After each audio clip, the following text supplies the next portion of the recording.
Bab 1441. Jika Anda terus berbicara omong kosong, Anda akan mati. Cheng Feier berdiri. Apa yang ingin kau lakukan? Semua anggota tim yang berpartisipasi dalam misi eksplorasi ini harus memiliki setidaknya satu orang yang melindungi mereka, kata Ye Feng sambil mengeluarkan ponselnya dan menelepon Lan Xingyue. Panggilan itu segera diangkat. Halo, Tuan Ye, ada apa? Kamu ada di mana sekarang? Aku di rumah, ada apa? Kirimkan aku alamatmu. Apa? Kamu? Apa yang kamu lakukan? Lan Xingyue tampaknya salah paham dan ragu-ragu. Ye Feng merasa bahwa wanita ini terlalu sombong, apakah dia pikir setiap pria mempunyai pikiran yang tidak pantas terhadapnya? Kami dibuntuti hari ini. Semua orang yang berpartisipasi dalam misi eksplorasi ini berada dalam bahaya. Aku akan mengirim seseorang untuk melindungimu sekarang. Kirimkan juga lokasi anggota tim lainnya. Ye Feng terlalu malas untuk membuang-buang napasnya, ia hanya menjelaskan situasinya. Lan Xingyue terdiam cukup lama setelah mendengar itu. Siapa yang mengikuti kita? Aku tidak tahu. Bagaimana kamu tahu kalau ada yang mengikuti kita? Saya tidak bisa mengatakannya. Apa yang mereka coba lakukan? Saya tidak yakin.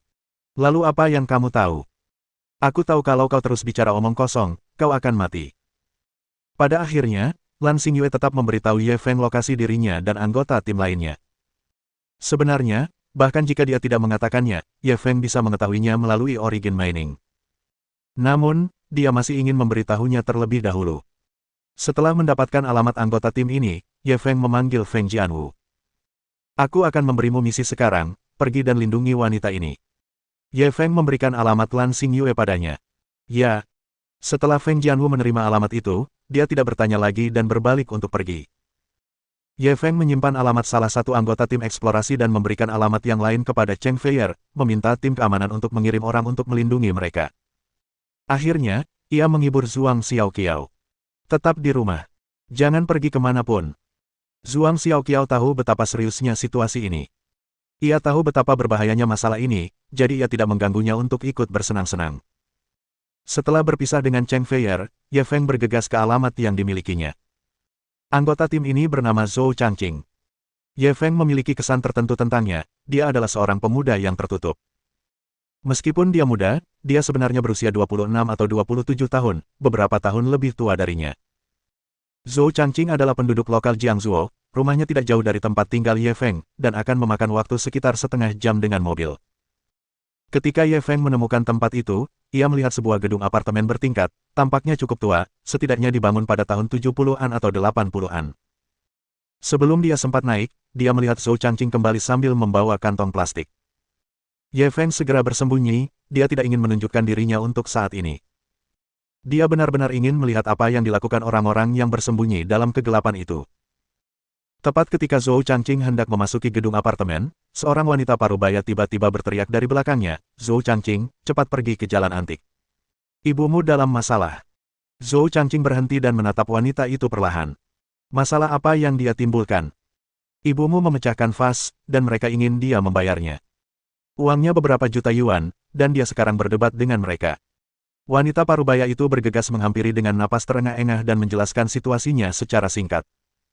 Sebelum dia bisa menyelesaikan kalimatnya, Zhou Changqing sudah mulai berlari menuju jalan antik. Ye Feng tidak ragu-ragu, dia langsung mengikutinya.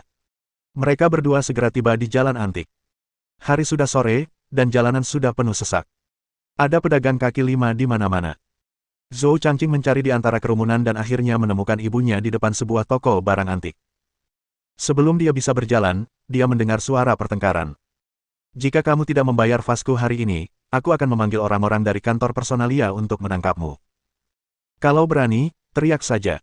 Vas jelek harganya 3 juta. Kenapa tidak merampok saja? Hei, kau memecahkan vasku dan kau masih berpikir kau benar. Vasku ini porselen biru putih dari dinasti Yuan. Ada laporan penilaian ahlinya, dan kau masih ingin menyangkalnya. Aku bilang aku tidak akan melihat, tapi kau memaksa. Saat aku mengambilnya untuk melihat, seseorang menabrakku dari belakang dan aku tidak sengaja merusaknya. Aku curiga kalian bersekongkol. Hehe, kamu bilang kita bersekongkol. Kamu punya bukti. Kalau nggak punya bukti, kamu fitnah." Zhou Changqing menerobos kerumunan dan masuk. Dia melihat ibunya ditarik oleh seorang wanita seusianya, rambutnya agak berantakan. Dia buru-buru menghampiri mereka berdua. "Bu, Apa yang sebenarnya terjadi?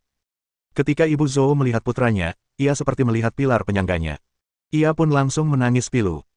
Changqing, kamu harus membela ibu. Bu, jangan cemas. Ceritakan padaku. Zhou Changqing menghibur ibunya sebelum bertanya lagi. Ibu Zhou segera menceritakan semua yang telah terjadi. Ternyata Ibu Zhou biasanya suka berjalan-jalan di jalan antik. Ketika sedang tidak ada kegiatan, ia akan membeli beberapa botol dan stoples dengan harga murah.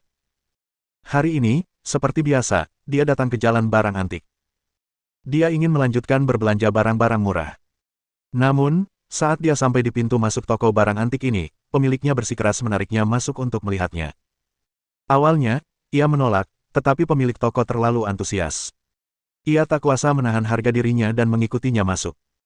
Ketika pemilik toko mendengar bahwa ia menyukai vas bunga, ia segera mengambil satu dan memberikannya kepadanya, seraya mengatakan bahwa vas bunga itulah yang paling menarik di toko mereka. Ketika dia mendengar bahwa itu adalah harta karun toko, dia tahu bahwa itu pasti sangat berharga, jadi dia meminta pihak lain untuk menyimpannya. Namun, pemilik toko bersikeras untuk membiarkannya melihatnya. Ia pikir karena ia memang tidak mampu membelinya, ia akan menganggapnya sebagai sesuatu yang membuka mata. Tidak ada ruginya jika melihatnya beberapa kali. Tanpa diduga, saat ia baru saja mengambil vas itu dan belum sempat melihatnya, tiba-tiba ada yang menabraknya dari belakang. Vas itu jatuh ke tanah dan pecah berkeping-keping. Setelah itu, pemilik toko menyeretnya dan mendesaknya untuk mengganti vas tersebut. Konon, vas ini terbuat dari porselen biru dan putih dari dinasti Yuan. Laporan penilaian ahli juga menyebutkan bahwa vas ini bernilai lebih dari 3 juta yuan. Setelah Zhou Changqing mendengar ini, ia juga sedikit bingung. Di mana orang yang menabrakmu? Apa kau sudah menemukannya? Ibu Zhou terisak dan menggelengkan kepalanya. Aku begitu takut sampai-sampai tidak menyadari siapa yang menabrakku. Zhou Changqing menoleh ke arah pemilik toko barang antik itu. Pemilik toko, apakah ada kamera pengawas di toko Anda? Bisakah Anda menemukan orang itu? Maaf, tidak ada kamera pengawas di toko saya. Pemilik toko wanita itu menutup pintu, takut ibu dan anak itu akan kabur. Lalu apakah kamu melihat siapa yang menabrak ibuku? Zhou Changqing hanya bisa terus bertanya. Aku tidak melihatnya. Lady Boss menggelengkan kepalanya lagi. Zhou Changqing tidak punya pilihan lain. Jika dia bisa menemukan orang yang menabrak ibunya, dia mungkin bisa meminta pihak lain untuk berbagi sebagian kompensasi. Tetapi sekarang karena mereka tidak dapat menemukannya, mereka hanya dapat membayar kompensasinya sendiri. Nyonya Bos, vas itu dipecahkan oleh ibu saya. Kita harus membayarnya. Tapi kita jelas tidak mampu membayar 3 juta yuan. Bisakah Anda membuat pengecualian? Bab 1442 Tidakkah kau percaya padaku? Membuat pengecualian. Bagaimana mungkin kita membuat pengecualian? Ini harta karun toko kita. Ini sertifikat identifikasi yang dikeluarkan oleh ahlinya. Aku tidak memerasmu, kata bos wanita itu sambil meletakkan sebuah sertifikat di atas meja. Zhou Changqing mengambilnya dan melihat bahwa itu memang laporan penilaian dari seorang ahli. Dikatakan bahwa vas ini adalah porselen biru dan putih asli dinasti Yuan dan bernilai 3,2 juta yuan. Dia tidak tahu harus berbuat apa. Vas itu dipecahkan oleh ibunya, jadi tentu saja dia ingin mengganti rugi ke toko itu. Tetapi 3 juta bukanlah sesuatu yang sanggup ia beli. Sekalipun keluarganya menjual semuanya, mereka tidak akan mampu mengumpulkan uang sebanyak itu. Pada saat ini, gambaran Ye Feng tiba-tiba terlintas dalam pikirannya. Setelah 2 hari kontak, kata-kata dan tindakan percaya diri pria itu dipuji oleh semua orang di tim eksplorasi. Mengapa pria itu begitu percaya diri? Bukankah karena dia kaya? Dia tidak perlu khawatir tentang apapun. 3 juta yuan saja tidak berarti apa-apa bagi Tuan Ye. Namun baginya, ini adalah angka astronomis. Pada saat ini, dia sangat cemburu pada Ye Feng. Bos wanita itu meletakkan tangannya di pinggul dan menatapnya. Apa? Tidak mampu. Kalau tidak mampu, jangan sentuh. Cepat kumpulkan uangnya. Kalau kamu tidak bayar, aku akan panggil polisi dan tangkap kamu. Kalau mau tangkap orang, tangkap saja aku. Ini tidak ada hubungannya dengan anakku. Ibu Zhou berdiri dan melindungi putranya. Zhou Changqing buru-buru menariknya ke samping. Bu, kalaupun seseorang harus masuk penjara, akulah yang harus melakukannya. Bagaimana mungkin aku membiarkan ibu melakukannya? Changqing, kamu masih muda, aku sudah sangat tua, aku tidak takut masuk penjara. Mama. Melihat mereka berdua saling berbalas, bos wanita itu tak kuasa menahan diri. Ia menggebrak meja dengan keras dan berkata, hentikan aksi ibu dan anak ini. Cepat pikirkan cara untuk mengumpulkan uang. Tepat ketika Zhou Changqing dan ibunya hampir putus asa, seorang pria parubaya yang gemuk keluar dari toko. Sayang, mari kita saling memaafkan. Kurasa mereka cukup menyedihkan. Jangan mempersulit mereka. Dia mengatakan hal itu kepada pemilik toko wanita itu, dan dia tampak sebagai pemilik toko barang antik tersebut. Di tengah kerumunan, bibir Ye Feng melengkung tak kentara. Mereka datang, satu polisi baik dan satu polisi jahat. Rutinitasnya sama saja. Bos wanita itu sangat marah ketika mendengar itu. Ia menunjuk hidung bosnya dan membentak, "Wang Deva, siapa kamu berani bicara di sini? Apa maksudmu mempersulit mereka? Ini porselen biru putih yang harganya lebih dari 3 juta yuan. Apa maksudmu kita harus melupakannya saja?" Pemilik toko menghela napas panjang. Mereka semua tampak menyedihkan. Dari mana mereka akan mendapatkan lebih dari 3 juta? Bukankah kalian memaksa mereka mati? Ibu Zhou menatap pemilik toko dengan penuh rasa terima kasih. "Bos, Anda benar-benar orang baik. Anda benar. Dari mana keluarga seperti kami bisa mendapatkan lebih dari 3 juta yuan? Mohon berbaik hati dan biarkan kami pergi." Pemilik toko mendesah. "Jangan khawatir, Kak. Beri kami kompensasi sebanyak yang kau bisa. Lupakan sisanya. Lupakan saja. Kenapa harus kita biarkan saja? Wang Deva, siapa kau yang berhak mengambil keputusan di sini?" Bos wanita itu melompat keluar lagi. Ia sangat tidak puas dengan cara bosnya menangani masalah ini. "Diam. Kalau berani ngomong sembarangan lagi, percaya nggak aku tampar." Kemarahan bos pun memuncak. Dia menunjuk bos wanita itu dan memarahinya. Bos wanita itu langsung duduk di tanah dan berguling-guling. Bosnya tidak mempermasalahkannya. Ia berbalik dan berjalan ke arah Zhou Changqing. "Jangan khawatirkan dia. Perempuan memang berambut panjang, tapi pengetahuannya terbatas." "Bos, kamu orang yang sangat baik." Zhou Changqing merasa bersyukur sekaligus bersalah terhadap bosnya. Bosnya malah berkonflik dengan bos wanitanya karena mereka. Hal ini membuatnya merasa sangat tidak nyaman. Pemilik toko mengeluarkan sebungkus rokok Huazi dari sakunya dan memberikan satu kepadanya. Zhou Changqing tidak merokok, tetapi karena itu diberikan oleh pemilik toko, dia harus memberinya sedikit muka, jadi dia langsung menerimanya dengan kedua tangan. Pemilik toko menyalakan satu untuknya dan satu untuk dirinya sendiri. Lalu, ia bertanya dengan acuh tak acuh, "Adik kecil, apa pekerjaanmu?" "Saya bekerja di tim eksplorasi, nama saya Zhou Changqing." Zhou Changqing tidak menyembunyikan apapun dan segera memperkenalkan dirinya. "Tim eksplorasi? Pasti susah banget, kan?" tanya pemilik toko barang antik penasaran. "Tidak apa-apa." Zhou Changqing tidak ingin terlalu banyak bicara tentang pekerjaannya. Namun, Wang Defang tampak sangat penasaran dengan pekerjaannya. Ia terus bertanya, "Apakah kalian sering pergi misi?" "Ya." Zhou Changqing mengangguk. Ia merasa bosnya agak aneh. Kenapa ia terus bertanya tentang pekerjaannya? "Apakah kalian pergi menjalankan misi dalam 2 hari terakhir?" Wang Deva bertanya lagi. Zhou Changqing tiba-tiba menjadi waspada dan menatapnya dengan bingung. "Kenapa kau bertanya begitu? Dulu aku bekerja di tim eksplorasi waktu muda, jadi aku merasa sangat dekat denganmu. Aku jadi ingin bertanya beberapa hal." Wang Deva tersenyum dan menjelaskan. "Ngomong-ngomong, apa yang kamu temukan dalam misimu beberapa hari terakhir ini?" "Maaf. Tim eksplorasi kami punya aturan bahwa semua informasi selama misi harus dirahasiakan." Meskipun Zhou Changqing bersyukur pihak lain telah membelanya, masih ada beberapa prinsip yang tidak bisa ia langgar. Wang De tertawa canggung. Pada saat ini, bos wanita itu melompat keluar lagi. Ia menunjuk hidung Zhou Changqing dan memarahi, "Oh, kamu benar-benar pemarah." Dia bahkan tidak bisa bertanya sedikit pun. "Wang Deva, lihat siapa yang kamu bantu. Kamu membantunya, tapi dia bukan hanya tidak menghargainya, dia bahkan bersikap hati-hati terhadapmu." Ibu Zhou juga merasa tidak enak. Ia buru-buru menarik-narik baju putranya. "Changqing, bos membantu kita karena kebaikan. Dia dermawan keluarga kita. Jawablah dengan jujur. Jangan menyembunyikan apapun." Zhou Changqing mendesah tak berdaya. "Bu, tim eksplorasi kita punya aturan. Kita tidak boleh membocorkan detail misi kepada siapapun, bahkan ibu." Jangan kurang ajar.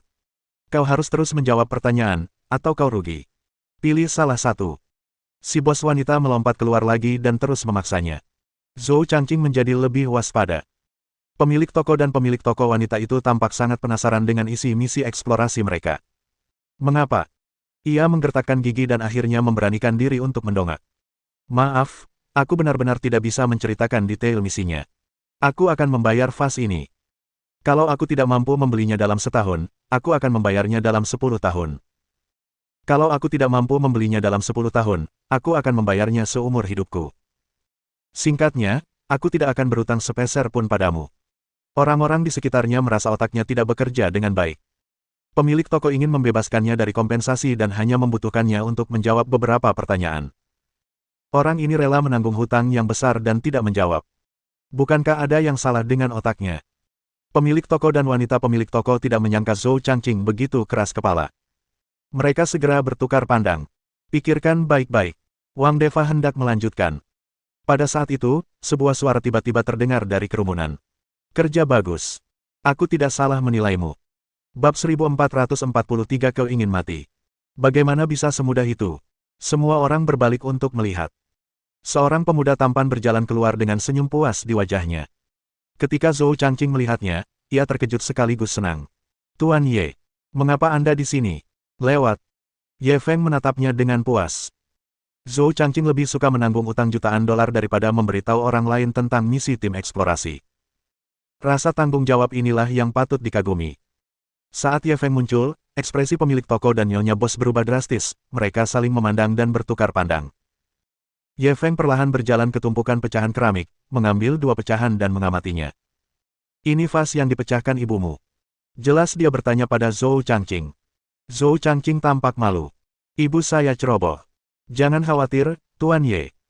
Saya pasti akan memberi mereka kompensasi. Saya tidak akan merepotkan tim eksplorasi.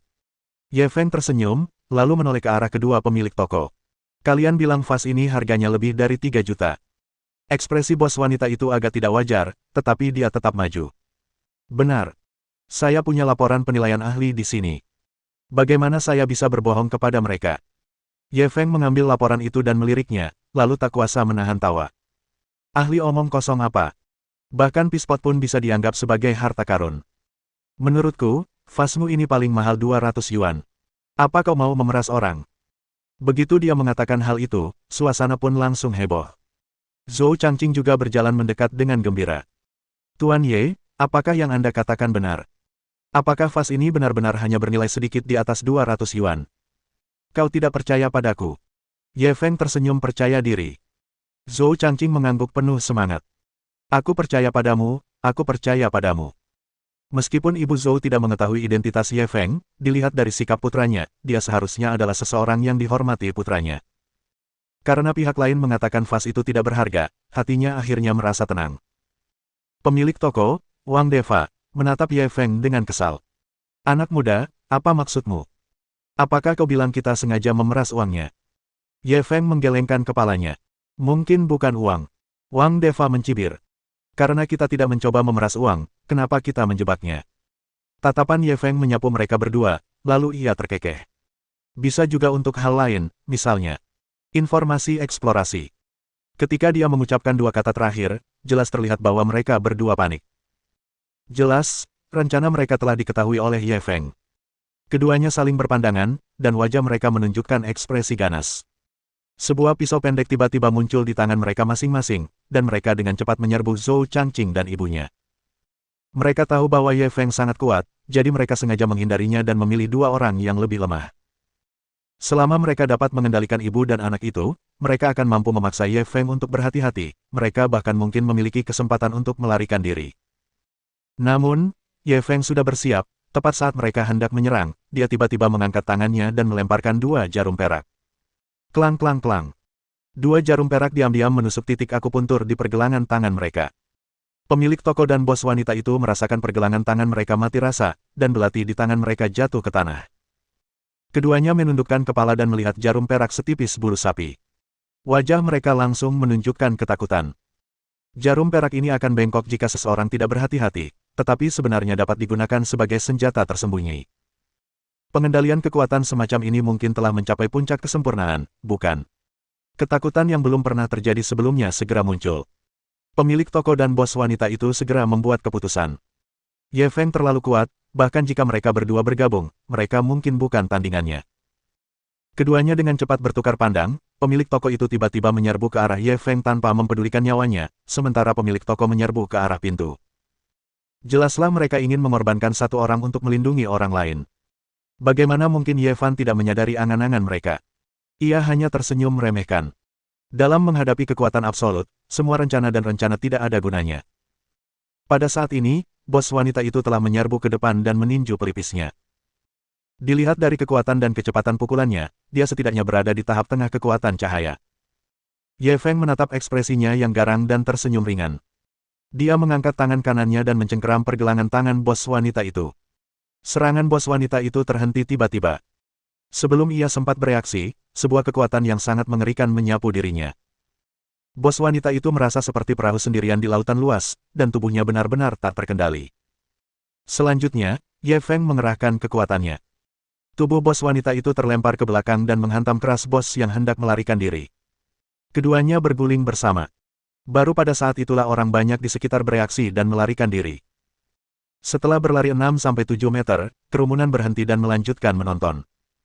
Semua orang tampak bingung. Mereka tidak tahu apa yang sebenarnya terjadi. Pada saat ini, bos dan bos wanita sudah bangkit dari tanah. Mereka tahu bahwa mereka tidak dapat melarikan diri, jadi mereka mengambil belati di tanah dan menerkam Ye Feng. Keduanya berada di tahap tengah kekuatan cahaya. Jika mereka bergabung, mereka bisa melawan seorang master di tahap akhir kekuatan cahaya. Menurut pendapat mereka, pada usia Ye Feng, dia paling-paling berada pada tahap akhir kekuatan cahaya. Selama mereka berdua bergabung, mereka mungkin masih memiliki kekuatan untuk bertarung. Namun, di mata Ye Feng, tindakan mereka sangat menggelikan. Dia hanya menyerang ketika mereka berdua berada di dekatnya. Tangan kanannya melesat bagai ular berbisa.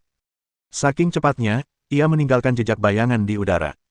Pada saat berikutnya, dia telah meraih pergelangan tangan pemilik yang sedang memegang pisau dan membaliknya pelan-pelan. Dengan bunyi retakan kecil, pergelangan tangan bosnya patah, dan belatinya jatuh ke tanah lagi. Pada saat yang sama, dia mengulurkan tangannya yang lain dan mencengkeram pergelangan tangan bos wanita itu, melakukan hal yang sama. Akhirnya, dia dengan cepat menendang mereka berdua kembali. Dua ahli kekuatan cahaya tingkat menengah bahkan tidak dapat menahan satu pukulan pun dari Ye Feng. Baik bos maupun bos wanita sama-sama menunjukkan ekspresi ketakutan di wajah mereka. Pemuda di hadapan mereka tampak berusia 20-an, tetapi tenaganya sudah begitu besar. Menurut penilaian mereka, Ye Feng setidaknya memiliki kekuatan tahap awal kekuatan internal. Kekuatan batin seorang berusia 20 tahun benar-benar tak terbayangkan. Meskipun para penonton tidak tahu apa tahap tengah kekuatan cahaya, mereka melihat Ye Feng dengan mudah mengalahkan dua penjahat yang memiliki belati. Lagi pula, tindakannya bersih dan rapi, tanpa keraguan sedikit pun. Banyak orang yang tidak dapat menahan diri untuk tidak bersorak, tetapi pada akhirnya mereka menahan diri. Semua orang menatap punggung Ye Feng dengan linglung, diam-diam menebak latar belakangnya. Bos dan bos wanita itu saling berpandangan, dan raut wajah mereka yang kejam tampak samar. Mereka hendak menggigit kantong racun yang tersembunyi di gigi mereka. Namun, Ye Feng sudah muncul di belakang mereka berdua tanpa disadari siapapun. Tiba-tiba ia bergerak, mencubit dagu mereka dan sedikit memutarnya. Dengan dua suara retakan, rahang mereka terkilir. Kau ingin mati? Bagaimana bisa semudah itu? Bab 1444 Apakah kau mencoba menyulam kami? Ye Feng tak dapat menahan tawa dingin. Ia memasukkan tangannya ke dalam mulut mereka dan mencabut gigi palsu mereka. Di dalam gigi itu memang ada kantung racun kecil. Asal digigit pelan-pelan, racun di dalamnya akan keluar. Ketika keduanya melihat metode bunuh diri mereka diketahui oleh Ye Feng, mereka pun panik. Ye Feng tidak terburu-buru menghadapi mereka berdua. Dia menoleh ke Zhou Changqing dan berkata, tutup pintunya. Zhou Changqing baru tersadar saat itu. Ia buru-buru menutup pintu toko, lalu bergegas menghampiri Ye Feng dan berkata dengan penuh rasa terima kasih, terima kasih. Terima kasih telah menyelamatkan saya, Tuan Ye. Saya. Dia jelas masih syok. Ketika bos dan bos wanita itu menyerang dia dan ibunya, dia mengira dia pasti sudah mati. Untungnya, Ye Feng bertindak tepat waktu dan menyelamatkan mereka. Pada saat ini, Ibu Zhou juga berjalan cepat, berlutut di tanah, dan bersujud kepada Ye Feng. Terima kasih telah menyelamatkan hidupku, dermawan. Ye Feng buru-buru membantunya berdiri. Bibi, aku rekan Changqing, tolong jangan lakukan ini. Zhou Zhangqing buru-buru memperkenalkannya kepada ibunya. Bu, Tuan Ye adalah bos saya. Bos. Ibu Zhou menatap Ye Feng dengan heran. Ia tak menyangka pemuda yang tampak lebih muda dari putranya ini ternyata adalah bos putranya. Ia pun kebingungan. Tuan Ye, apa yang sebenarnya terjadi? Zhou Zhangqing menatap Ye Feng dengan bingung, menunggu jawabannya. Vas ini palsu. Ini sama sekali bukan porselen biru putih dinasti Yuan. Ini cuma vas biasa. Mereka sengaja memasang jebakan, menunggu ibumu jatuh ke dalamnya. Ye Feng menatap pasangan itu dengan jijik. Keduanya sudah pucat pasi. Mereka menundukkan kepala dan tak berani menatap matanya. Jebakan. Kenapa mereka memasang jebakan untuk ibuku? Zhou Zhangqing semakin bingung. Ibunya hanyalah seorang pensiunan karyawan biasa. Mengapa kedua orang ini begitu bersusah payah menjebaknya? Karena mereka ingin mendapatkan rincian misi eksplorasi kami dari Anda. Detail misi eksplorasi. Semakin Zhou Zhangqing mendengarkan, semakin bingung ia. Mereka hanya menjalankan misi eksplorasi biasa kali ini, jadi apa yang perlu ditanyakan? Pergilah bersama ibumu dan hibur dia. Aku akan menanyakan beberapa pertanyaan lagi. Ye Feng tidak ingin Zhou Zhangqing tahu terlalu banyak, lagi pula dia hanya penjelajah biasa, tahu terlalu banyak tidak akan menguntungkannya. Meskipun Zhou Zhangqing memiliki banyak pertanyaan dalam hatinya, karena Ye Feng tidak ingin dia tahu, dia tidak terus bertanya. Dia segera membawa ibunya keluar dari toko barang antik dan menutup pintu. Ye Feng menarik kursi dari samping dan duduk di atasnya dengan menyilangkan kaki. Dia tersenyum sambil mengamati pasangan itu. Aku akan memberimu kesempatan untuk hidup. Kau mau? Ketika keduanya mendengar kata-kata Ye Feng, mereka menunjukkan ekspresi menghina. Ye Feng tidak peduli dengan mereka, ia terus berbicara. Di antara kalian berdua, hanya satu yang bisa bertahan hidup. Saya akan bertanya beberapa pertanyaan sekarang. Siapapun yang menjawab lebih dulu akan selamat. Keduanya menoleh ke samping pada saat yang sama, jelas bersiap untuk mati. Pertanyaan pertama, siapa yang mengirimmu ke sini? Ye Feng mengajukan pertanyaan pertama, lalu dia berdiri dan menempelkan kembali dagu mereka. Hehe, jangan buang-buang energimu. Apapun yang kau minta, kami takkan memberitahumu. Kalau kau masih laki-laki, beri kami kematian cepat, kata wanita itu dengan nada meremehkan. Bukankah hidup itu menyenangkan? Ye Feng tersenyum. Kami datang untuk menjalankan misi dan tak pernah berpikir untuk kembali hidup-hidup. Berhentilah bicara omong kosong dan biarkan kami pergi. Pria itu juga tampak tak takut mati. Ye Feng mengerutkan kening. Sepertinya kau tidak takut mati. Hahaha, apa yang perlu ditakutkan? Kita sudah mati berkali-kali, dan kita sudah lama melupakan hidup dan mati. Pria itu tertawa terbahak-bahak. Ia masih bisa tertawa menghadapi kematian. Ia bisa dibilang orang yang kejam. Meskipun wanita itu tidak mengatakan apa-apa, sikapnya bahkan lebih tegas daripada pria itu. Ye Feng kembali tersenyum. Untungnya, aku punya banyak cara yang lebih mengerikan daripada kematian. Aku bisa membuatmu berharap mati saja. Kalau kau tidak mengatakan yang sebenarnya, jangan salahkan aku. Hehe, kami bahkan tidak takut mati, kenapa kami harus takut dengan tipu dayamu? Kalau kau punya tipu daya, gunakan saja untuk menggelitik kakek. Pria itu mengabaikan ancaman Ye Feng dan menjadi semakin arogan. Wanita itu juga tertawa. Dasar anak nakal. Trik apa yang bisa kau lakukan? Kami ingin sekali melihatnya. Cepat atau lambat kau harus memberitahuku. Kenapa aku harus melakukan hal yang tidak perlu? Ye Feng tak kuasa menahan diri untuk menggelengkan kepala dan mendesah, lalu perlahan berdiri. Karena kau ingin mencoba, aku hanya bisa mengabulkan permintaanmu. Sambil berbicara dia mengeluarkan kotak jarum dan mengeluarkan jarum perak setipis rambut lembu.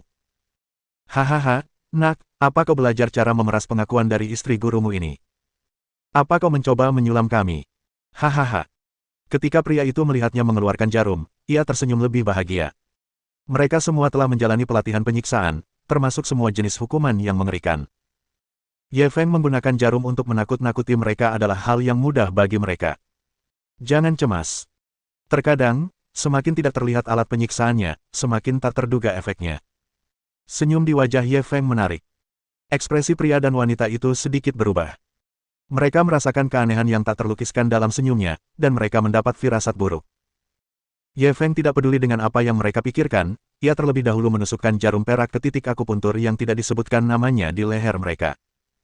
Begitu jarum perak itu ditusukkan, tubuh mereka berdua bergetar bersamaan. Rasa mati rasa menjalar dari lubang jarum kecil itu. Tak lama kemudian, separuh tubuh mereka mati rasa. Keduanya terkejut, mereka tidak tahu apa yang dilakukan Ye Feng, bahwa jarum perak kecil dapat menyebabkan reaksi sebesar itu. Namun, tubuh mereka kini hanya sedikit mati rasa. Tidak ada rasa tidak nyaman lainnya. Semuanya masih dalam batas toleransi mereka berdua. Hehe, jadi begitu. Beri aku beberapa jarum lagi dan biarkan kakek merasakannya. Pria itu terus memprovokasinya dengan arogan. Ye Feng tersenyum, dia tidak mengatakan sepatah kata pun saat dia mengeluarkan 2 jarum perak dan menusukkannya ke titik akupuntur Xiang. Saat jarum perak itu ditusukkan, keduanya tiba-tiba merasakan sensasi terbakar menjalar dari jarum perak itu. Lalu, bagaikan korek api yang dilemparkan ke kayu kering, api pun meluas dengan cepat dan dengan cepat melahap seluruh tubuh mereka. Rasa terbakar yang mengerikan menjalar liar di tubuh mereka. Keduanya terbakar seperti babi yang dipanggang di atas api. Aku merasa sangat tidak nyaman. Wanita itu tak mampu bertahan lebih lama lagi. Ia ingin mengulurkan tangan untuk mencabut jarum perak itu, tetapi karena tubuhnya mati rasa, ia bahkan tak punya tenaga untuk mengangkat tangannya. Bab 1445 Aku baru saja berbohong padamu. Kondisi pria itu pun tak jauh lebih baik. Tubuhnya terus berputar, berusaha mengusir rasa terbakar, tetapi sia-sia. Ye Feng mengeluarkan 2 jarum perak dari kotak itu. Seperti yang kukatakan sebelumnya, siapapun yang membuka mulut lebih dulu bisa terhindar dari siksaan semacam ini. Keduanya memperlihatkan sedikit keraguan di wajah mereka, tetapi pada akhirnya, mereka memilih untuk diam dan bertarung sampai mati. Ye Feng tidak membuang kata-kata lagi, dia menusukkan jarum perak ketiga ke titik akupuntur guanyuan mereka. Saat jarum perak menusuk mereka, 2 orang yang sudah terbakar hingga kehilangan akal, gemetar lagi. Rasa dingin yang menusuk tulang mulai menyebar melalui meridian mereka, dan pembuluh darah mereka tampak membeku menjadi es. Dadada. Gigi mereka mulai bergemeletuk, dan tubuh mereka gemetar kedinginan. Masih belum bicara. Ye Feng mengeluarkan jarum perak lain dari kotak dan menatap mereka berdua dengan tatapan bertanya. Kali ini, keduanya tidak setegas dulu. Keduanya menunjukkan keraguan di wajah masing-masing, dan itu berlangsung lama. Akan tetapi, setelah bertukar pandang, tak seorang pun berbicara. Ye Feng tersenyum dan menggelengkan kepalanya, dia menusukkan jarum perak keempat ke titik akupuntur Feng Fu di belakang kepala mereka. Ketika jarum perak ditusukkan, mereka berdua tidak merasakan dingin di tubuh mereka mereda. Sebaliknya, dalam dingin yang menusuk tulang ini, api yang berkobar kembali menyala. Itu adalah rasa sakit yang tak terlukiskan. Mereka tidak pernah menyangka bahwa 2 pengalaman yang sangat berbeda, es dan api, benar-benar dapat muncul di saat yang bersamaan. Detik pertama, dinginnya menusuk tulang, dan detik berikutnya, panasnya menyengat. 2 pengalaman ekstrim itu saling terkait. Di bawah siksaan menyakitkan semacam ini, mereka berdua jelas bisa merasakan vitalitas mereka terkuras habis dengan cepat. Setiap tetes darah, setiap jengkal kulit, dan setiap meridian seakan diperas hingga kering, terkoyak, dan terpotong-potong. Bahkan hukuman terberat yang pernah mereka alami tidak ada artinya di hadapan keempat jarum perak ini. Keduanya tak kuasa menahan sakit dan mulai berguling-guling di tanah, namun tetap saja rasa sakit yang menusuk tulang itu tak kunjung reda. Sementara itu, Ye Feng sedang duduk di kursi dengan menyilangkan kaki, seolah-olah sedang menikmati konser kelas atas. Aku akan bicara, aku akan bicara. Pada akhirnya, pria itu tidak tahan lagi dan memohon belas kasihan pada Ye Feng. Wang Deva, beraninya kau. Ketika wanita itu mendengar bahwa pria itu telah mengaku kalah, dia langsung melotot ke arahnya. Aku benar-benar tak tahan lagi. Lebih baik aku biarkan dia menusukku sampai mati. Pria bernama Wang Deva itu merintih kesakitan. Suaranya tajam dan serak, dan sepertinya itu bukan suara manusia. Dari sini terlihat betapa sakitnya dia. Ye Feng berjalan mendekat sambil tersenyum. Alangkah baiknya jika kamu melakukan ini lebih cepat. Kenapa kamu harus melakukan ini? Sambil berbicara, dia mencabut 4 jarum perak dari tubuh pria itu. Oh! Saat jarum itu dicabut, Wang Deva merasa seolah-olah dia baru saja dipancing keluar dari air. Wanita itu masih merintih kesakitan, tetapi matanya terpaku pada Wang Deva. Pengkhianat, para petinggi tidak akan membiarkanmu pergi. Wang Deva memalingkan kepalanya ke samping, tidak berani menatapnya. Ye Feng duduk kembali di kursi. Jangan buang-buang waktu, katakan padaku, siapa yang mengirimmu ke sini? Kami adalah geng perampok makam dari Provinsi Dongse. Wang Deva ragu sejenak sebelum memberikan jawaban yang mengejutkan Ye Feng. Ye Feng tertegun. Mungkinkah gerombolan perampok makam mengirimkan pasukan pembunuh yang tak kenal takut? Sekali lagi kuperingatkan. Kalau kau berani bicara omong kosong, aku akan membuatmu merasakan hukuman 10.000 kali lebih menyakitkan dari sebelumnya. Tatapannya tajam saat menatap Wang Deva. Aku tidak berbohong padamu. Kami geng penjarah makam. Kami baru saja datang ke Jiangzuo beberapa hari yang lalu.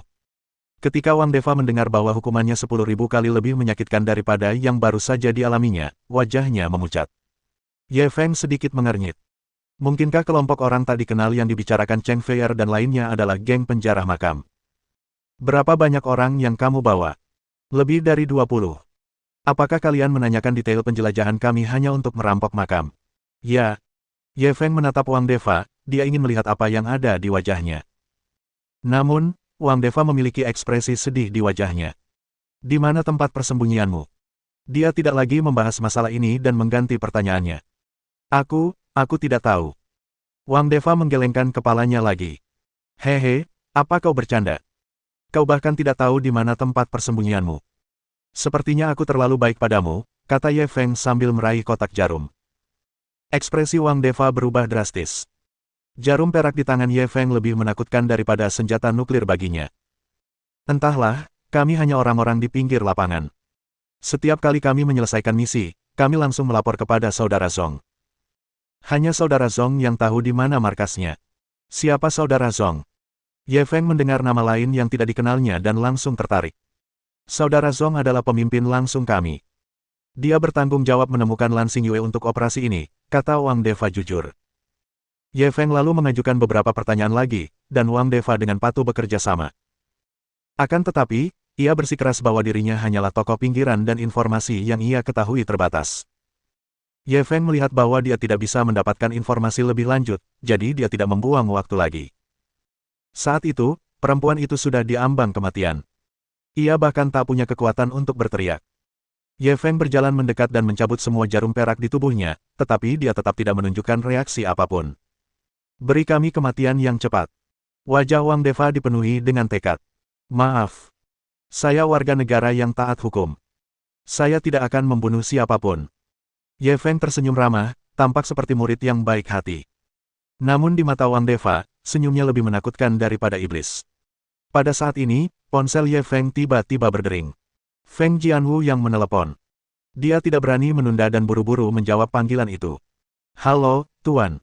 Ada masalah dengan Lan Xingyue. Begitu telepon tersambung, Feng Jianwu langsung ke intinya. Bagaimana situasinya? Ye Feng langsung tegang. Wang Deva pernah berkata bahwa orang yang pergi mencari Lan Xingyue adalah salah satu pemimpin kecil mereka. Jelas, metodenya tidak sederhana. Kakak Lan Xingyue ada di bar. Dia berkelahi dengan aliansi Gunung Hitam karena seorang wanita. Aliansi Gunung Hitam, lalu. Banyak orang dari aliansi Black Mountain datang dan mengatakan mereka ingin mencari masalah dengannya. Namun, saat itu, seseorang muncul sebagai penengah dan mengatakan bahwa ia bersedia membantu mereka menyelesaikan masalah ini. Ye Feng mendengar uraian Feng Jianwu dan tidak dapat menahan senyum, itu adalah trik lama yang sama lagi. Itu tidak benar. Bagaimana mungkin gerombolan perampok makam ini berkolusi dengan aliansi Gunung Hitam? Dia tiba-tiba menyadari ada masalah, tetapi ketika dia menoleh ke belakang, dia menemukan Wang Deva sedang memegang belati di tangannya. Hahaha, aku baru saja berbohong padamu. Nak, seseorang akan membalaskan dendam kita. Bab 1446 Puncak Kekuatan Cahaya. Setelah Wang Deva selesai berbicara, dia tiba-tiba menusukkan belati ke dada wanita itu, mencabutnya, dan menusuk jantungnya sendiri. Dalam sekejap, mereka berubah menjadi dua mayat. Ye Feng ingin menghentikannya, tetapi sudah terlambat. Melihat senyum sinis di wajah Wang Deva, dia dipenuhi kebencian. Tuan, apakah Anda baik-baik saja? Feng Jianwu mendengar keributan itu dan langsung bertanya dengan khawatir. Tidak apa-apa. Lanjutkan. Pembawa perdamaian mengatakan bahwa dia bersedia membantu Lan Xingyue menyelesaikan masalah ini, tetapi dia membutuhkannya untuk ikut dengannya. Dia mengatakan bahwa ada beberapa hal yang ingin dia tanyakan, tetapi Lan Xingyue menolak. Aliansi Gunung Hitam terus menekan. Saya belum muncul. Haruskah saya naik dan membantunya? Feng Jianwu menjelaskan secara singkat apa yang telah terjadi. Kalian tidak perlu melakukan apapun. Aku akan menelepon Lan Xingyue sekarang dan memintanya untuk ikut dengan mereka. Ikuti mereka secara diam-diam dan sinkronkan lokasi mereka denganku. Ye Feng menginstruksikan sebelum menelepon Lan Xingyue. Halo, Lan Xingyue terdengar seperti hendak menangis. Jelas sekali ia masih diganggu oleh pihak lain. Pergilah bersama mereka. Lan Xingyue jelas tidak bereaksi. Kau ikut saja dengan mereka sekarang. Jangan khawatir, aku akan meminta seseorang untuk melindungimu secara diam-diam. Serahkan sisanya padaku, perintah Ye Feng dengan sabar. Baiklah, aku mengerti. Kali ini, Lan Xingyue tidak ragu dan langsung setuju. Dari sini, dapat diketahui bahwa dia memiliki kepercayaan tanpa syarat terhadap Ye Feng. Setelah menutup telepon, Ye Feng melihat kedua mayat itu lagi dan menelepon Cheng Feier, memintanya untuk mengirim seseorang untuk menangani akibatnya. Saat Ye Feng keluar dari toko barang antik, langit sudah gelap, tetapi orang-orang di luar belum pergi. Tuan Ye, apakah Anda sudah menyelesaikan masalah ini? Zhou Changqing berjalan mendekat dan bertanya dengan rasa ingin tahu. Aku masih ada urusan dan harus segera pergi. Kau tetap di sini dan jaga. Jangan biarkan siapapun masuk. Ye Feng mengingatkannya. Dia adalah ahli khusus dalam tim keamanan dan memiliki wewenang untuk bertindak lebih dulu dan melaporkan kemudian, bahkan jika dia benar-benar membunuh seseorang, dia tidak akan dihukum. Akan tetapi, tetap saja tidak baik bagi orang biasa untuk melihat keadaan menyedihkan di dalamnya. Tuan Ye, jangan khawatir. Saya akan tetap di sini dan berjaga. Tidak seorang pun akan diizinkan masuk kecuali mereka melangkahi mayat saya. Zhou Changqing sangat mementingkan misi Ye Feng, ia segera menepuk dadanya dan berjanji. Tidak terlalu serius. Nanti ada yang datang untuk menanganinya. Kamu bisa pergi begitu mereka sampai. Ye Feng tersenyum dan menepuk bahunya sebelum berbalik dan pergi. Feng Jianwu dan dia telah mengaktifkan sinkronisasi lokasi, sehingga mereka dapat memantau lokasi satu sama lain kapan saja. Posisi Feng Jianwu dapat dilihat di layar. Lan Xingyue jelas-jelas telah mengikuti rencananya dan pergi bersama orang-orang itu. Tanpa ragu lagi, ia menemukan mobilnya dan mulai melaju ke arah Feng Jianwu. Pada saat yang sama, dia menelepon Cheng Feier dan meminta tim keamanan untuk bersiaga dan bekerja sama dengannya. Posisi Feng Jianwu terus bergerak. Baru setelah lebih dari 1 jam, ia berhenti di sebuah lokasi di pinggiran selatan. Lalu wanita muda itu menelepon. Tuan, mereka memasuki bengkel terbengkalai di pinggiran selatan. Banyak orang menjaga pintu. Saya tidak bisa mendekat. Oke, tunggu di sana dulu. Aku akan segera ke sana. Setelah Ye Feng menutup telepon, dia mengirim lokasi Feng Jianwu ke Cheng Feier dan memintanya untuk segera membawa tim keamanan. Setelah melakukan semua ini, dia terus mengemudi dan segera bertemu dengan Feng Jianwu di luar bengkel yang terbengkalai.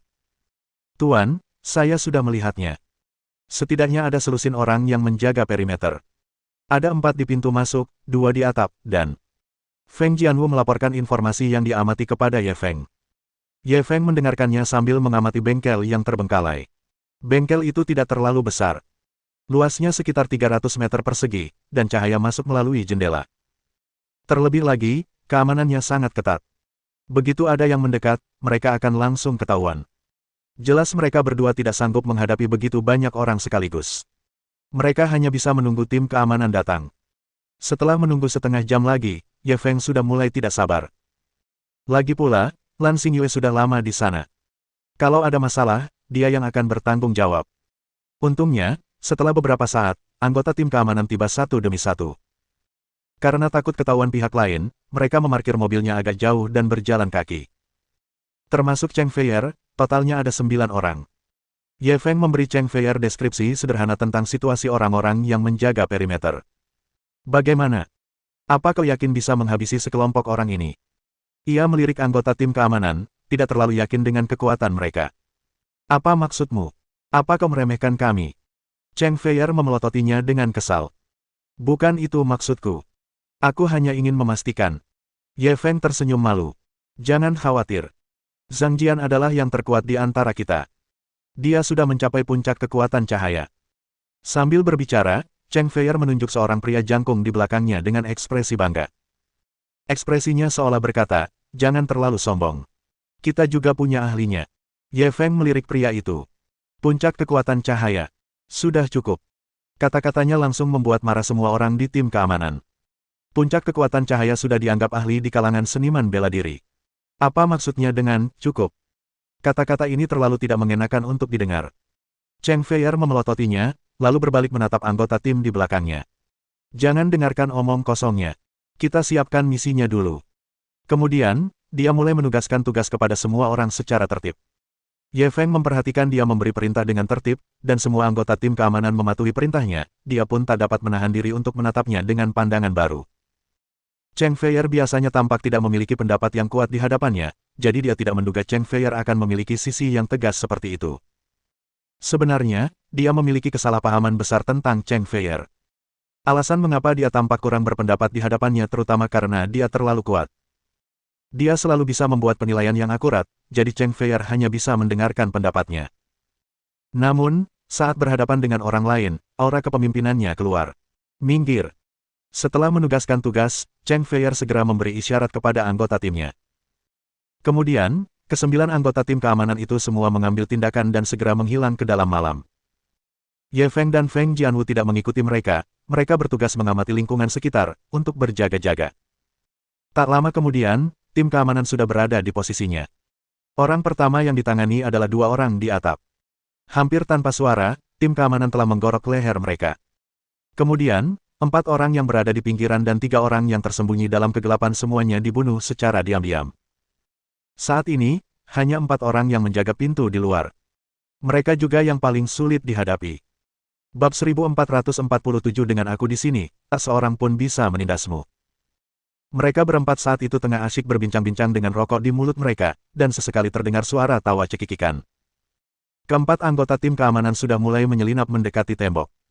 Di antara mereka, ada praktisi kekuatan cahaya puncak, Zhang Jian, yang diperkenalkan Cheng Feier. Tak lama kemudian, keempat anggota itu tiba di belakang keempat orang itu, dengan masing-masing dari mereka diberi target. Mengikuti gerakan Zhang Jian, mereka berempat bergerak hampir bersamaan. Gerakan mereka seragam dan bersih. 3 target berhasil dibunuh. Anggota tim keempat hendak menggunakan belatinya untuk memotong leher lawannya.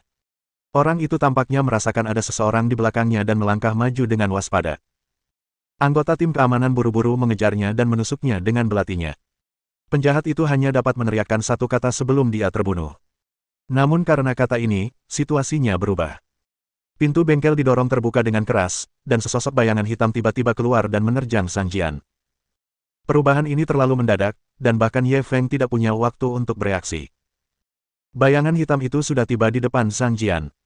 Tinjunya seperti kuda yang berlari kencang, mengincar dada Zhang Jian. Zhang Jian memang ahli di tim keamanan. Ia memiliki banyak pengalaman tempur. Meskipun disergap, ia segera mundur 2 langkah untuk menghindari serangan. Namun, ia masih meremehkan kecepatan lawannya. Semakin cepat dia mundur, semakin cepat pula serangan lawan. Sebelum dia bisa berdiri tegak, tinju bayangan hitam itu telah mengenai dadanya. Zhang Jian tahu bahwa dia tidak bisa menghindarinya, jadi dia segera mengerahkan seluruh kekuatannya untuk membela diri. Kultivasinya telah mencapai tahap puncak kekuatan cahaya. Selain otot dan tulangnya yang telah dilatih sampai tingkat tertentu, bahkan kulitnya telah dilatih menjadi sangat keras. Itu seperti kulit sapi tua yang telah dipukul siang dan malam dan akan memiliki ketangguhan yang sangat tinggi. Hal ini juga memungkinkan pembelaannya mencapai ranah yang menakutkan. Meski tidak kebal, ia sudah jauh melampaui manusia biasa. Jika orang biasa memukulnya, mereka bukan saja tidak akan mampu melukainya sama sekali, tetapi mereka juga akan terluka. Terutama sekarang saat dia mengalirkan seluruh tenaga dalamnya ke dadanya untuk membela diri, dia bisa sepenuhnya menahan serangan berkekuatan penuh dari seniman bela diri kekuatan cahaya tingkat akhir tanpa melukai dirinya sendiri. Tetapi kali ini, lawan yang dihadapinya jauh lebih kuat dari yang ia bayangkan. Ledakan. Terdengar suara teredam, seolah-olah seseorang sedang memukul drum kulit. Zhang Jian langsung terpental. Pada saat yang sama, ia batuk seteguk darah, yang berubah menjadi hujan darah. Dia terjatuh dengan keras ke tanah dan pingsan. Ada retakan yang mengerikan di dadanya. Dapat dilihat betapa dahsyatnya kekuatan pukulan ini. Zhang Jian. Rekan satu tim yang berada di dekatnya langsung berteriak kaget dan menyerang bayangan hitam itu secara bersamaan. Namun, tidak ada ketegangan di bagian akhir. Zhang Jian sudah menjadi yang terkuat di antara mereka, tetapi dia tidak dapat menahan satu serangan pun dari bayangan hitam itu. Yang lainnya bahkan lebih rentan di hadapan orang ini. Hampir sedetik setelah mereka bertiga bergegas maju, mereka bertiga terbang mundur pada saat yang sama dan jatuh dengan keras ke tanah. Anggota tim keamanan yang datang ke Jiangzuo untuk misi ini setidaknya berada pada tahap tengah kekuatan ringan. Namun, di hadapan orang ini, mereka seperti amatir. Terlihat jelas betapa mengerikan kekuatannya. Pada saat ini, beberapa suara tembakan tiba-tiba terdengar. 5 anggota tim keamanan lainnya juga telah tiba. Semua anggota tim keamanan dilengkapi dengan senjata. Mereka tidak ingin membuat musuh waspada, tetapi karena keberadaan mereka telah terbongkar, mereka tidak perlu bersembunyi. Namun, bayangan hitam itu sangat cepat. Dia menghindari tembakan tim keamanan. Tidak hanya itu, ia juga segera menghampiri salah seorang anggota tim keamanan. Anggota tim keamanan hendak meneruskan menarik pelatuknya, tetapi pergelangan tangannya sudah dicengkeram oleh pihak lain. Anggota tim keamanan merasa lengannya seperti dipelintir menjadi penggiling daging, dan pergelangan tangannya langsung patah menjadi beberapa bagian. Kemudian, anggota tim keamanan tersebut dijadikan tameng oleh pihak lawan. Cheng Feier dan 3 anggota yang tersisa menahan diri dan tidak berani menembak lagi. Saat mereka ragu-ragu, tubuh anggota tim keamanan terlempar. 2 orang anggota tanpa sadar mengulurkan tangan untuk mengambilnya, namun saat mereka baru saja mengulurkan tangan, bayangan hitam sudah melompat keluar dari belakang anggota tim keamanan yang sedang disandera. Dor, dor. Dengan 2 suara teredam, kedua anggota tim keamanan terpental. Kekuatan orang ini sangat mengerikan. Setiap serangan berbobot lebih dari 1000 pon. Sekali terkena, lukanya akan sangat mengerikan. Mata Cheng Feier seakan ingin keluar dari rongganya. Dia adalah pemimpin operasi ini, dan sekarang 7 dari 9 anggota timnya terluka parah dalam sekejap. Hal ini langsung membuatnya marah. Tanpa ragu sedikit pun, dia maju ke depan. Satu-satunya anggota tim yang tersisa juga ikut berkeliling untuk mengepung bayangan hitam itu. Baru pada saat itulah Cheng Feier hampir tidak dapat mengenali wujud orang tersebut dengan bantuan cahaya. Orang ini berusia sekitar 70 tahun, kepalanya penuh rambut putih dan wajahnya penuh kerutan. Jika dia berjalan di jalanan, dia mungkin akan menjadi orang tua biasa. Namun, siapakah yang menyangka bahwa lelaki tua biasa-biasa saja ternyata memiliki kekuatan yang begitu mengerikan? Bunuh dia. Meskipun dia terkejut dengan kekuatan pihak lain, dengan begitu banyak rekan satu tim yang terluka, dia tidak lagi peduli dengan rasa takut di hatinya dan bergegas maju. Namun, lelaki tua itu tidak langsung melawan. Tubuhnya tiba-tiba mundur, dan kecepatannya luar biasa cepat. Ledakan. Detik berikutnya, anggota tim keamanan yang mengelilinginya dari belakang terpental karena sikunya. Dalam sekejap, hanya Cheng Feier yang tertinggal di tempat kejadian. Aku akan membunuhmu. Cheng Feier sudah sangat marah. Ia belum pernah begitu ingin membunuh seseorang seumur hidupnya. Karena dia perempuan, rekan-rekan setimnya sangat memperhatikannya. Semua orang seperti keluarga baginya. Sekarang seluruh keluarganya telah dilukai oleh lelaki tua di depannya, hal itu telah membangkitkan niat membunuhnya. Meskipun dia tahu bahwa dia akan mati jika melawannya, dia tidak ragu-ragu. Pria tua itu tidak menunjukkan belas kasihan hanya karena dia seorang wanita. Dia pun bergegas menghampirinya. Jarak antara keduanya makin dekat, seolah-olah Mars telah bertabrakan dengan bumi. Atau lebih jelasnya, itu seperti telur yang menabrak batu. Mengenai siapa yang telur dan siapa yang batu, hal itu sudah jelas dengan sendirinya. Cheng Feier sudah bertekad untuk mati. Bahkan jika dia harus mati, dia akan membuat orang tua ini membayar harganya. Namun, pada saat kritis itu, tiba-tiba ada sesosok yang menghalanginya. Ledakan. Terdengar ledakan dahsyat, dan bumi seakan bergetar. Jelaslah orang yang bergegas keluar itu telah bertukar pukulan tangan dengan lelaki tua itu.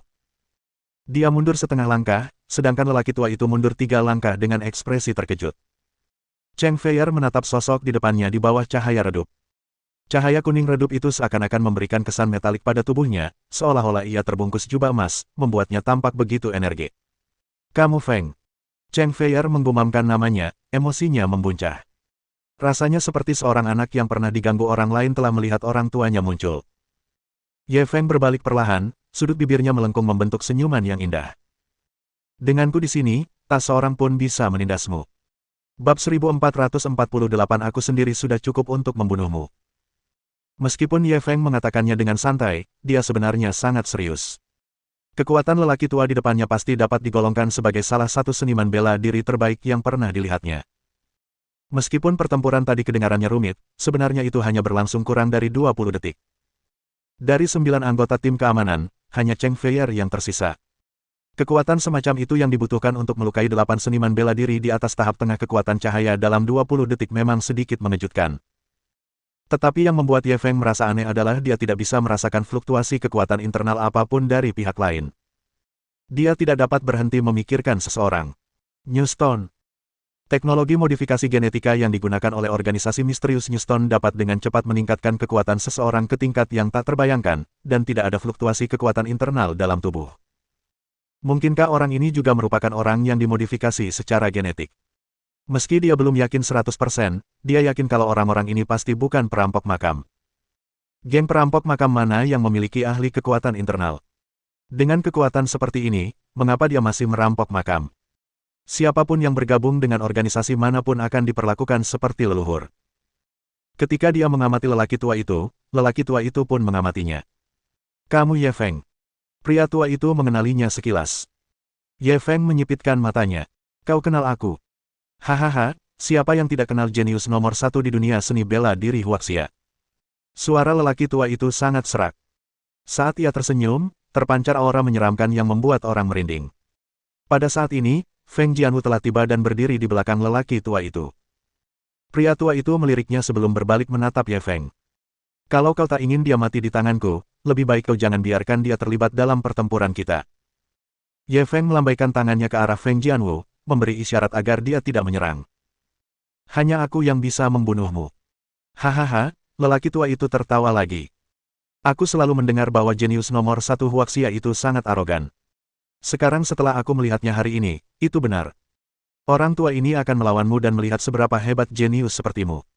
Aku hanya takut tulang-tulangmu yang tua tidak akan mampu menahan pukulan. Ye Feng dan lelaki tua itu berjarak sekitar 5 hingga 6 meter, mata mereka bertemu, dan niat membunuh mereka tampaknya telah membeku. Lingkungan sekitar pun menjadi sunyi, tanpa suara sedikit pun. Setetes darah menetes dari atap. Ini adalah darah orang yang telah dibunuh oleh tim keamanan. Darah itu mengalir di sepanjang atap. Setetes darah ini bagaikan peluit yang ditiup wasit di ring tinju. Kedua pemain di lapangan siap bertarung kapan saja dan berhadapan langsung. Meskipun lelaki tua ini tidak muda lagi, gerakannya sama sekali tidak terhambat. Salah satu kakinya tersapu seperti cambuk. Tubuh bagian atas Ye Feng tiba-tiba terbalik ke belakang, membentuk sudut 90 derajat. Kaki lelaki tua itu tersapu melewati ujung hidungnya, membawa angin kencang yang membuat wajahnya sakit. Saat Ye Feng menghindari serangan itu, dia menendang dengan kaki kanannya, yang diarahkan ke pinggang pria tua itu. Tendangan ini cukup kuat untuk memecahkan lempengan batu. Jika seseorang ditendang, ia akan mati atau terluka. Namun, kecepatan lelaki tua itu luar biasa. Hampir bersamaan dengan tendangannya, ia menghindar dan menghindar. Pertukaran antara keduanya secepat kilat. Bahkan Cheng Feier, yang berada di tahap akhir kekuatan cahaya, terpesona oleh pemandangan itu dan tidak dapat menangkap satu gerakan pun. Tepat saat mereka berdua sedang bertarung, sekelompok orang lain keluar dari bengkel, jumlahnya lebih dari 10 orang. Kamu Feng. Suara seorang wanita terdengar di antara kerumunan. Itu suara Lan Xingyue. Saat ini dia disandera oleh dua pria. Melihat Ye Feng sedang bertarung dengan seorang pria tua, dia tanpa sadar berteriak. Feng Jianwu dan Cheng Feier, yang menyaksikan pertempuran dari samping, bergegas maju dengan pemahaman diam-diam meskipun mereka tidak berkomunikasi satu sama lain. Seorang pria berpakaian hitam yang berdiri di samping Lan Xingyue melambaikan tangannya, dan 8 bawahannya segera maju untuk menghadapi kedua wanita itu. 3 dari mereka menyerang Cheng Feier sementara 5 lainnya menyerang Feng Jianwu. Kedua kelompok orang itu langsung mulai berkelahi. Dari 3 orang yang mengepung Cheng Feier, 2 orang berada pada tahap tengah kekuatan cahaya, sedangkan yang lainnya berada pada tahap awal kekuatan cahaya. Bagi Cheng Feier, yang telah mencapai tahap akhir kekuatan cahaya, ada sedikit tekanan, tetapi tidak terlalu besar. Di antara 5 orang yang mengepung Feng Jianwu, ada 2 orang di tahap akhir, 2 orang di tahap tengah, dan 1 orang di tahap awal kekuatan cahaya. Ini masih menjadi tekanan besar baginya pada tahap awal kekuatan internal. Namun, Ye Feng saat ini terjerat oleh orang tua itu, dia tidak dapat membantu mereka sama sekali, mereka hanya bisa menghadapinya sendiri. Lan Xingyue menatap kosong ke arah lapangan. Ini adalah pemandangan yang tak pernah ia bayangkan sebelumnya. Dia tahu bahwa Ye Feng menguasai ilmu bela diri, dan dia telah melihatnya menunjukkan kekuatannya dengan mata kepalanya sendiri. Namun, kedua gadis di depannya ternyata sangat kuat, membuatnya sangat terkejut. Ketiga pertempuran ini masing-masing mempunyai karakteristiknya sendiri. Dari segi penampilan, pihak Feng Jianwu adalah yang terbaik. Teknik gerak ninja itu memang aneh sejak awal.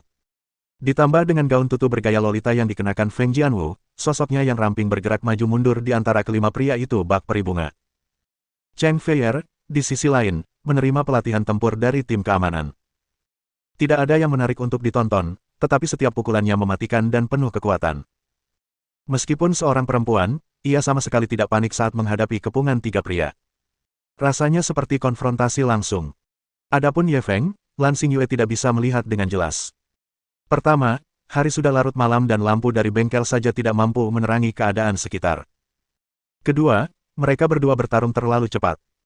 Mereka mungkin harus menggunakan kamera berkekuatan tinggi untuk merekamnya, lalu memperlambatnya agar dapat melihatnya dengan jelas. Orang luar hanya bisa melihat mereka berdua berlarian di lapangan, berlarian ke sana kemari. Setelah bertarung lebih dari 10 menit, keduanya masih belum menemukan pemenang. Di sisi lain, Feng Jianwu telah berhasil berhadapan dengan seorang seniman bela diri pada tahap awal kekuatan cahaya dan seorang seniman bela diri pada tahap tengah kekuatan cahaya. Cheng Feier juga berhasil melukai seorang ahli kekuatan cahaya tingkat menengah. Tepat pada saat ini, lelaki tua yang sedang bertarung dengan Ye Feng tiba-tiba melakukan kesalahan. Dia sepertinya tersandung sesuatu, dan meskipun dia segera menegakkan tubuhnya, Ye Feng masih berhasil memanfaatkan celah ini. Mati! Ye Feng berteriak, tinjunya seperti meteor saat menyapu ke arah dada lelaki tua itu. Tepat saat Ye Feng menyadari kesalahan lelaki tua itu dan meninjunya, lelaki tua itu tiba-tiba memperlihatkan senyuman aneh. Padahal dia sengaja mengungkap kelemahan itu. Setelah bertarung sekian lama, dia sudah mengetahui kekuatan pihak lainnya. Kekuatan pemuda ini seharusnya berada pada tahap akhir kekuatan internal. Terlebih lagi, gaya bertarungnya sangat sengit dan tidak memberikan ruang untuk negosiasi. Jelas sekali bahwa ia adalah orang yang tidak sabaran. Oleh karena itu, dia sengaja mengungkap kelemahan tersebut untuk memancing pihak lain agar termakan umpannya. Seperti dugaanku, orang ini tidak dapat menahannya dan memakan umpannya. Bab 1449 Musuh Gila. Kalau begitu pergilah ke neraka. Orang tua itu tiba-tiba berteriak, dia membalikkan tubuhnya ke samping dan menghindari pukulan berat Ye Feng, siku kanannya langsung mengenai dada orang itu. Serangan sikunya tidak hanya sangat cepat, tetapi juga sangat mematikan. Selama seseorang terkena, mereka akan mati. Dia bahkan bisa membayangkan Ye Feng muntah darah dan jatuh ke tanah. Pada saat ini, dia tiba-tiba melihat bibir Ye Feng melengkung membentuk senyuman seolah dia telah berhasil. Dia mengutuk dalam hatinya. Namun, dia tidak dapat menahannya lagi. Sikutnya telah mengenai dada Ye Feng, dan pemandangan aneh pun muncul. Kekuatannya yang mengerikan bagaikan lembu tanah liat yang masuk ke laut, langsung lenyap tanpa menimbulkan cipratan apapun. Ini kekuatan internal, tahap puncak. Pupil mata lelaki tua itu membesar dengan cepat, memperlihatkan ekspresi ketakutan. Berdasarkan informasi yang mereka miliki, kekuatan Ye Feng paling tinggi berada pada tahap akhir kekuatan internal. Saat mereka berdua bertarung tadi, pihak lain hanya memperlihatkan kekuatan tahap akhir dari kekuatan internal. Dia tidak pernah menduga bahwa pihak lain benar-benar telah mencapai puncak kekuatan internal. Meskipun tahap akhir kekuatan internal hanya selangkah lagi dari tahap puncak, namun itu sepenuhnya berbeda. Yang terakhir mampu menggunakan kekuatannya dengan sempurna. Serangan sikunya tadi cukup untuk menghancurkan lempengan batu, tetapi dihalangi oleh lawan. Ini menunjukkan bahwa kendali lawan atas kekuasaannya sudah mencapai tingkat yang mengerikan. Anak ini terlalu licik.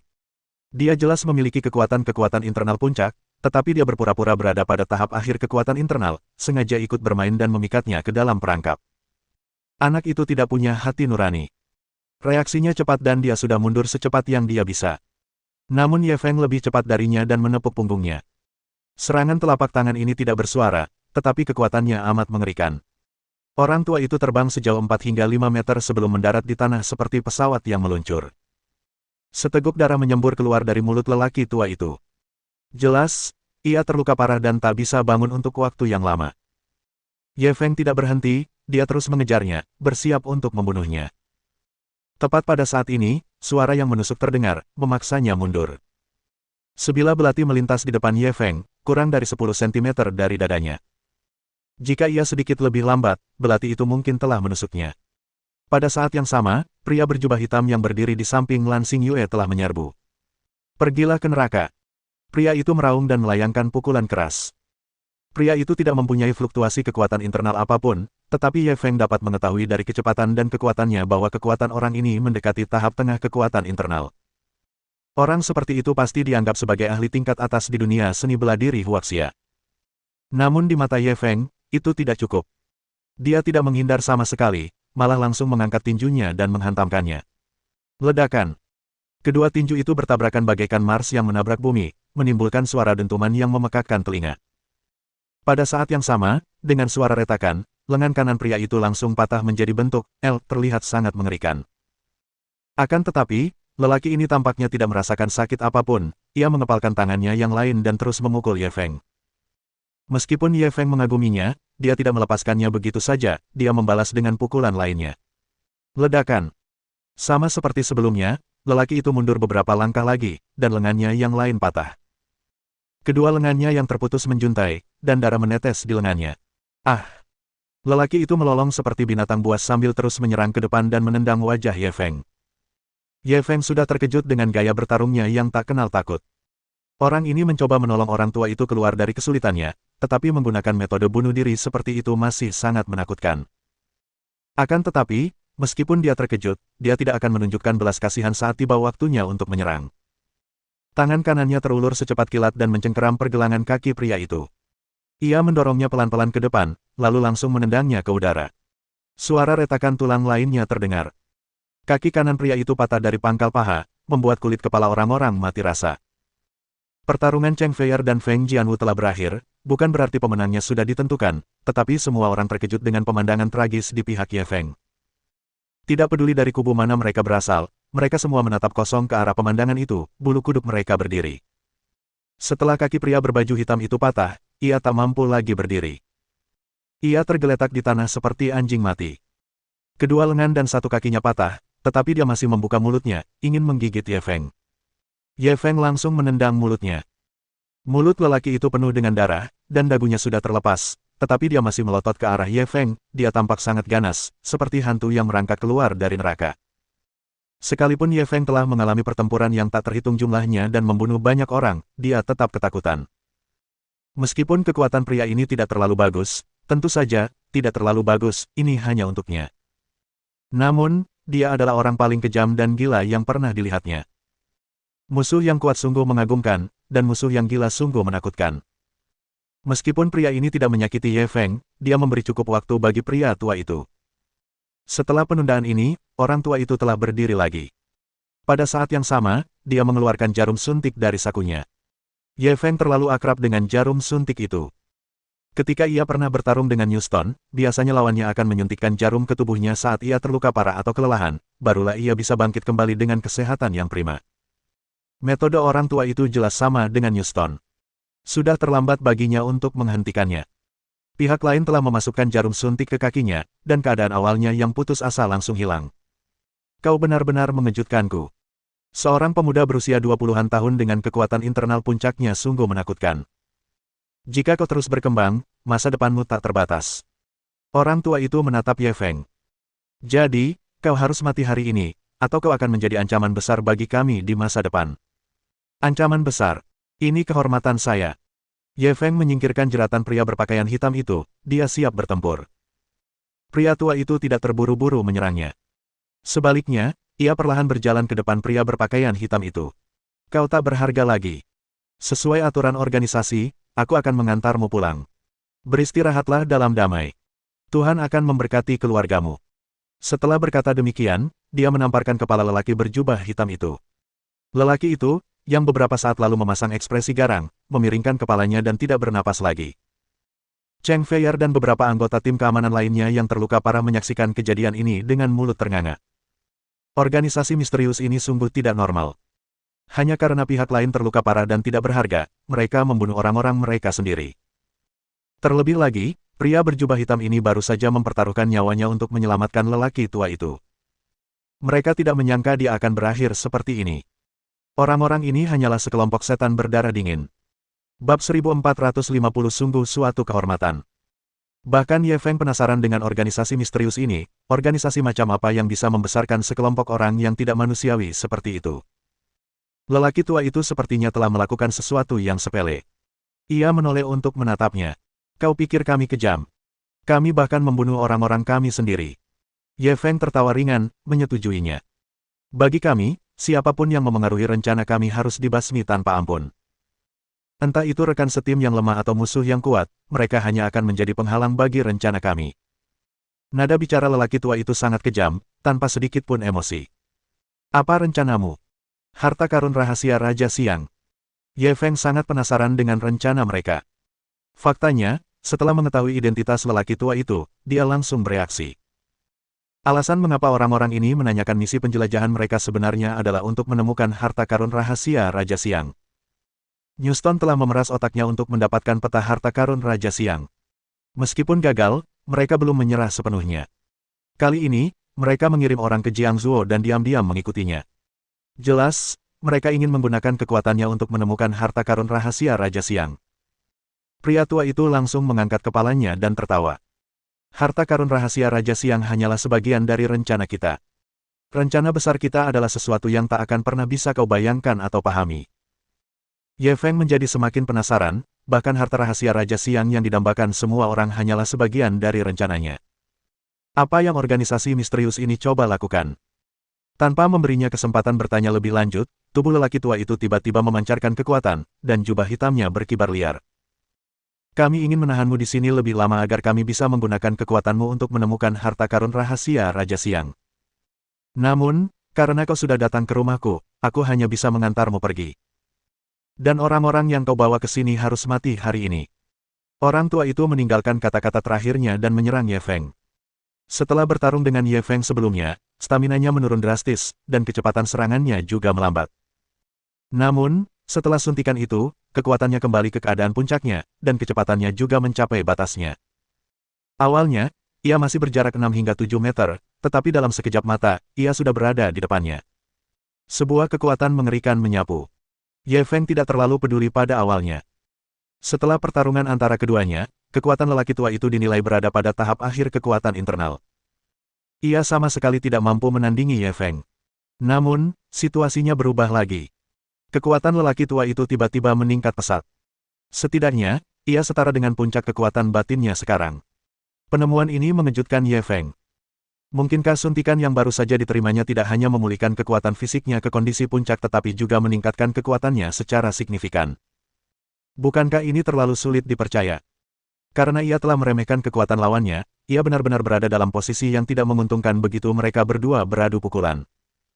Ia dipaksa mundur berulang kali oleh lelaki tua itu. Pria tua itu menyombongkan diri. Kau tidak menyangka ini, kan? Kekuatanku tiba-tiba mencapai puncak kekuatan internal.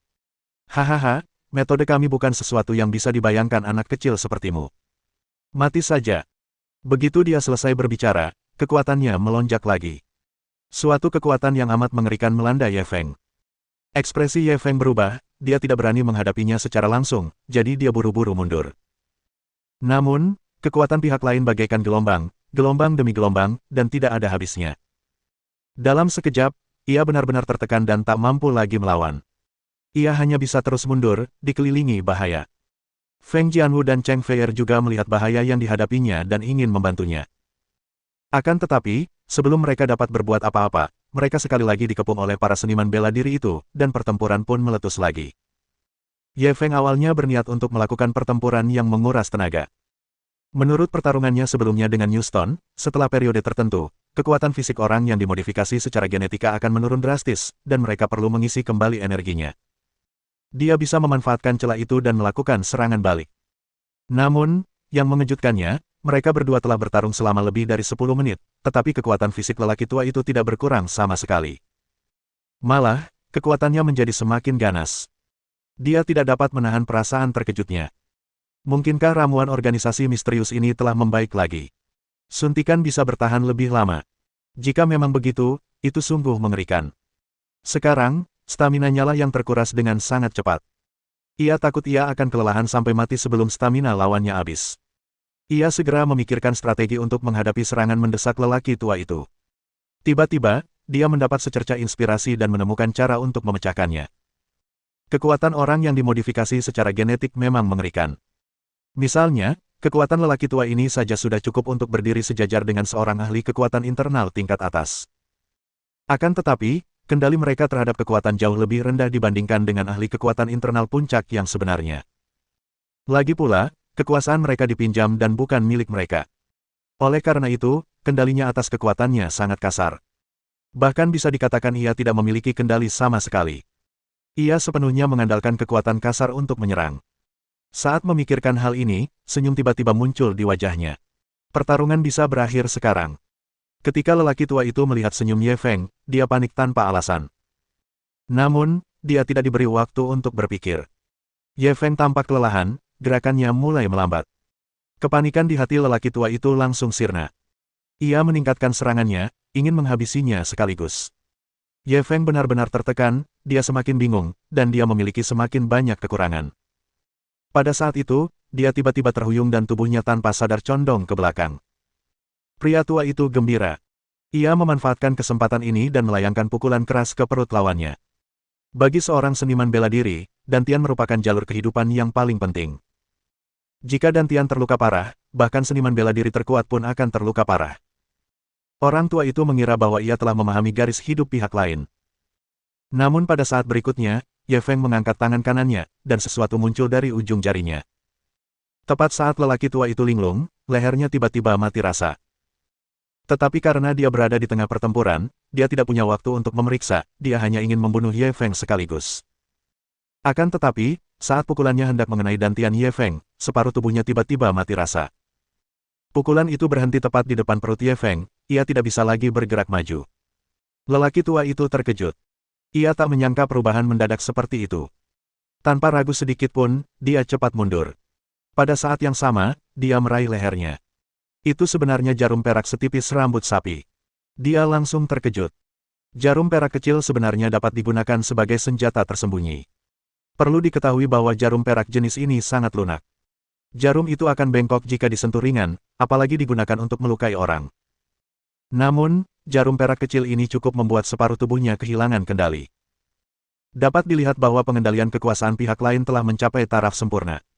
Mohon dukungan dari omom ante-ante sekalian, buat subscribe atau sharekan novel Mimin ke Facebook kalian, agar channel Mimin bisa terus berkembang.